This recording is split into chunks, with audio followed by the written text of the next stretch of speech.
In this video, I will show you how to use Lastpass Password Manager. Lastpass offers a range of features to manage your passwords and digital identity securely. It stores all your passwords and login credentials in a secure vault. Mainly, it offers 3 plans: a free plan, a premium plan for $3 per month, and a family plan for $4 per month. It also offers 2 different plans for businesses and teams.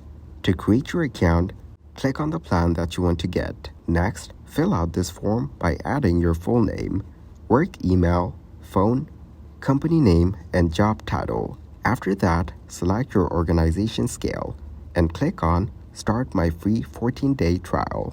A verification code will be sent to your email address.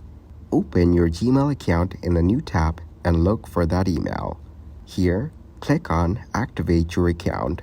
After that, copy the activation code.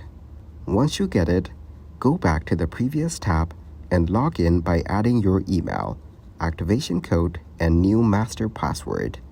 Also, set a reminder and continue. You can now use the Lastpass Password Manager.